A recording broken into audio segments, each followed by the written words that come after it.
Pesach. We are in the Sugya here, Beis and Neshech, and quite a difficult Sugya. Just to recap the last thing that the Rava said. We're talking about if you, let's say, want to buy produce, but you're pre-buying. You're pre-buying produce. You're not picking it up now. You're going to pick it up later, and you're fixing a price. And the problem is that the goods might go up, and it looks like you lent him money, and he's paying you back at that time. And if the price increases, it's actually interest. So he said that two conditions or two ways that there's no interest there. Number one is if you gave him money and Yotza Hashar, I mean there's already a fixed price. And we'll see the logic in that later. Because there's already a fixed price and I gave him the money right now, and basically what we're going to say is he could have gone out there and bought. He could have gone out there, we learned, and bought the goods right now. It's as if he bought it and he gave it to you. And therefore any increase of value is the lender's, we'll call him the lender, the buyer is actually the lender because he gave the money out, his increase. So there's no interest involved. Or another way is, even let's say there was no money, came the time to pick up the wheat, and now it increased in value, and he doesn't. The other one is if he doesn't have the money right now, but he has the goods. He could give you the wheat right now, but he's not giving it to you. He'll give it to you in 3 months' time. So in that case, if he's giving you in 3 months' time, so then as long as he has right now the wheat, if he wanted, could have given it to you straight away. Yeshloi, like the yain, yeshloi, if he has it, it's as if he already gave it to you, and any increase of value is yours.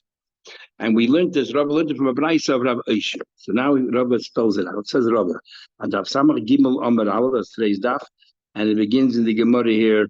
8 lines from the top, 10 lines from the top of the page. Amar Rabbi says Rabbi, Shema min Rabbi Beisha. We live in Reishi tlas 3 dinim. Number 1, Shema mino, we learned from Rabbi Aishia that Ma'amidin milva al gabe paytas, that a loan can be given over in paytas. So the loan comes up, and you can fix a price right now. So I'm buying the wheat, but you're not going to give it to me. I'm pre-buying the wheat, and I'm going to get it back in 3 months' time. And even though the value of that wheat is going to go up, it's not considered interest. And you can fix the price on pay. Number 1. Number 2, we don't say the loiki surabaliyodu. We don't say, oh, you didn't get paying for it yet. Rabbi Chia said before, we had another brayso who argued that no, that if you don't give the money at the time when you're coming to collect the wheat, if there's no one money changing hands, and it just has let's say wheat there, and he said, you know what, I'm going to change it for something else, it won't work. He says, no, you can switch it over pay it. So come time, let's say 3 months later, the wheat goes up. He said, look, I want to fix my wheat. And the guy says, look, I don't have any money right now. And why do you want the wheat? So you want to make a profit and sell it and buy wine. But I do have wine. So as long as you have wine, even though there's no money, and then the wine then again increases in value, it doesn't matter. There's no interest involved over here. Shmamina, because if he wanted, he could have given it to you. So since the wine was available, as if he already gave it to you, and the increase in value was the lenders. Ushmam, the third thing is hudi yeshlei, the wine had to be in existence. Ushmamina isal Rabbiana. We follow Rabbiana. What's Rabbiana? Rabbiana said, Mali hain, Mali demand. Rabbiana said it makes no difference. He says here, when it comes the time to pick up your wheat, now it increases the value to $30, you want the wheat. And the guy says, I don't have wheat, but I have wine. That's like money, because he's not giving you back what he's supposed to give you. He's giving us another thing. It doesn't matter if it's a commodity. It doesn't matter if it's actual money, because every commodity can be turned into money. And what's the story there? What we learned is actually machlekes Rav and Rabbiyan. Rav Amar Oisin Amon Bepedis. Rav says that you can pay back, when it comes to, let's say, to collect your wheat 3 months later, an increase in the value, and the guy said, I'll give you something else in its place, or you cannot give money in its place. It can only be paytas. Well, why is that? Because dummy money, the fact that if I lent you 100 and you give me back instead of the wheat, which now is worth 120, instead of giving me back wheat worth 120, you give me back money 120, it looks like ribis. Rabbi Yani says, Mali, hey, Mali, if you give me back wheat, the value of $120, what's wrong with giving me back money? The fact is that legally there's no ribis over here, because since there's a fixed price at the time when we did it, he could have bought it anyway. That was the market value. So therefore, any increase in value belongs to the lender. Makes a question. It says in the Fedish in the Bryce before Rabbi Ishia, Kulam, all of them in Yeshla and Mutter, all of them, he has the wine, the oil, all the different stages we learned yesterday. As long as he has it, when it comes that time, it is Mutter. It is Mutter. So how can he say that? And that's like money, because it's not giving you back the original thing that you want. I'm changing for something else. According to Rav, you have to learn that when you want to give me, let's say, the wheat, and you give me wine, I actually took the wine. I made a mashich of the wine. So because the lender made a mashich of the wine actually did become his. Therefore, any increase in value is his increase. It's not the ribis. So the Gemara asked, if he made a kinyan mashich, it's mamash his. You have to tell me that it goes up in value. The chiddush here is, you gave him a corner of keren zavish. You said, look, this is what your product is, your produce is. Even though he didn't give it to him, it's as if he gave it to him and it's good enough. Shmuel gives a different answer to how to answer the Brais according to Rav. Hul says, Hamani, he introduced a new thing. This is Rabbi Yehuda. What's the Ma'aseh Rabbi Yehuda? The Amar, he holds Tzad Echad Beribas Mutter. He says if it's not definite ribas, it can work either way. It could be that it will be ribas. It could be the price will go up, then it looks like ribas. It could be the price will go down, and if there's no ribas at all. If it's only Tzad Echad Beribas, that's not ribas, and it's Mutter. The time we learned. Money, you lent your friend $100, but also they said you lent your friend $100. The guy said, look, I'm going to give, the borrower says, if I don't pay you back at a certain time, then this field is sold to you retrospectively. So now the borrower is the seller and the lender is the buyer. Now, what happens during those intervening years, the 2-3 years the loan is outstanding? So it depends who ate those fruits. Is it considered ribis? So the moiche can eat the paytas. Why can the moiche eat the paytas? Because manoshach. If, let's say, it turns out to be, why can you pay? The Gemara explains as follows, according to why can you pay this? Because if you pay me back, if it's all right in the middle. And the reason is because if you pay me back the loan, then it comes out, if you don't pay back the loan, it comes out that the field is sold to him, so he had every right to eat it. So sorry, the meichid is the vendor is the borrower, it's his field, he can eat all the papers. But the lekeach, who is the lender and he's the buyer now, he cannot eat the papers. Why? Because there's a possibility that this borrower is not going to pay the loan, it will pay the loan off. If he pays the loan off, then the field was never sold to you, and yet you ate all these fruits. That's interest. That's forbidden. And Rabbi Yehuda says, that lekeach can eat it. Why can the lender, he can eat it. Why? Because it's only tzad echad beribus. We don't know what the guy will do. Will he pay you money? If he pays you money, then it comes out that the field was never your field and it's ribus. But if he doesn't pay you money, then the field was a good sale, and retrospectively, and you had every right to eat the fruits. So it's only tzad echad beribus, only one side of ribus, maybe yeah, maybe no, and therefore you're allowed to eat it. So that's what Yehuda says. So this is the tzadech b'ribas that we were talking about, and within tzadech b'ribas we'll have a machlekes about how far to take it. He actually did exactly this kind of a deal based on Abelaz ben Azariah.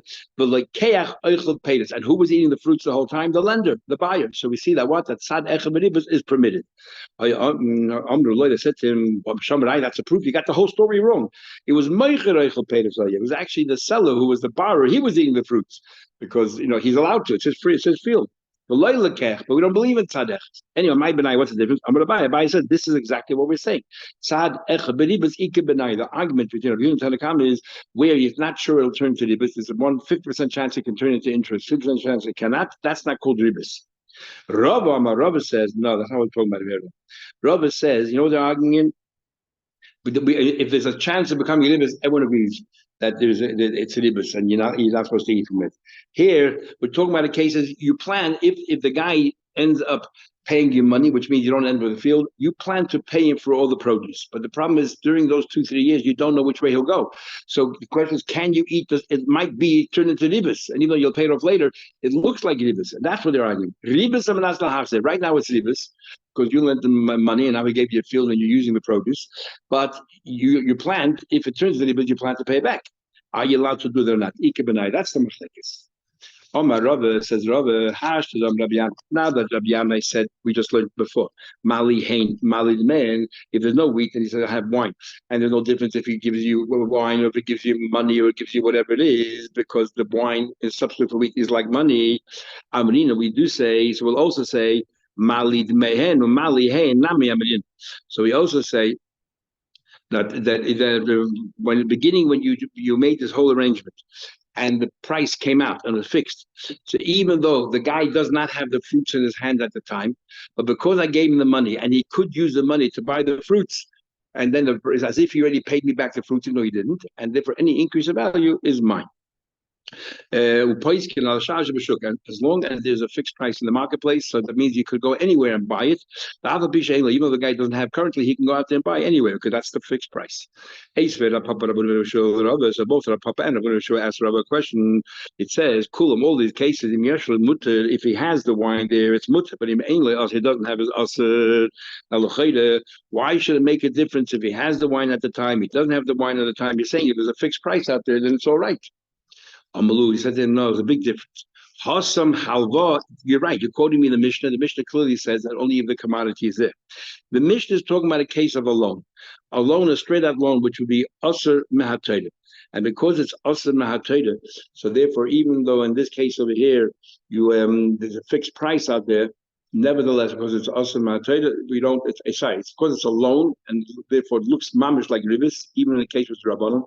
You're lending a saw for a saw, and you're going up in value. Therefore, over there, we need that you should have. When you want to change it from the wheat to something else, we need it that you should have instead of paying me back. Say, look, I have wheat. I'll give you the wheat has to be there. But here, it was a sale. The buyer said, "I'm going to sell you." The borrower said, "I'm going to sell you the field." So therefore, in the case of Zvina, we're much more makel. My time, why Taka can you say that there's a fixed price in the marketplace? I can prepay right now. And if it goes up in value, it's my good luck. Why isn't it this? Even though the guy doesn't have the wheat yet available, he can't say, imagine the wheat is already by the lender. He doesn't have the wheat to borrow it. Because the lender says to him, so take your favor back. Throw it on the thorn bushes. What are my hanit? Interest is what I have a benefit. What benefit do I have? I lent you the money. I could have taken this money that day, same day, and bought whatever I wanted, whatever we made up. So I didn't have anything from you, and therefore, even though it goes up in value, it's my. I could have bought it then. It goes up in value. It'd be my benefit. So you didn't benefit me at all. There's no ribus. You have if I had the money, you have I could have gone to the cities of Hini or Shili and bought it cheap. Following that logic, you're telling me ribus is only when there's a benefit. What it is should be then I should be able to lend you a saw of wheat and you pay me back with a saw of wheat. And who cares if the price goes up? Because I can say to you very simply, if I wouldn't have lent you the wheat, would have sat in my warehouse and would have stayed, and it's not a perishable item, it could have stayed long enough. I would have benefited from all these discounts or all these increases in the prices. I had nothing, I gained nothing from giving it to you. Use the same logic. And yet we say, you're not allowed to lend a saw of wheat in order to get paid back with a saw of wheat because if the price goes up, it looks like it is. He can say the same thing. Take your favor back. The shad yachid, throw in the thorn bushes. You know what he says there? Because he says,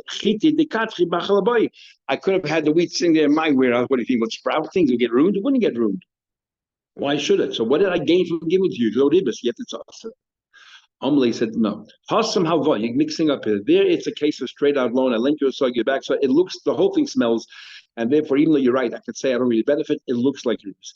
In our case here, the borrower who sold you a field. That's a very different case. Amalei, Adabarabba said, I did gain something. What are you telling you? What's the argument? I gained nothing from you, and therefore any increase that I gained, I don't have to pay commission to a broker. Because if I wanted to go out that same day and buy it, I had to find a broker, I have to give a commission. So I gained something by dealing directly with you. I avoided the commission. So you did gain something. Amalei, the Koyov Leinam, Yerobah holds that when you do these kind of deals, when you get the wheat later on, you have to pay him the value of the commission. So you have no benefit from him. Rav Ashi said, no, you don't. Because Zuzi the Inchi Inu of the Leisaf. Rav Ashi argues that you don't need a broker. If somebody has money, the sellers smell it and they'll find you and they'll sell it to you. They don't need a broker to find you.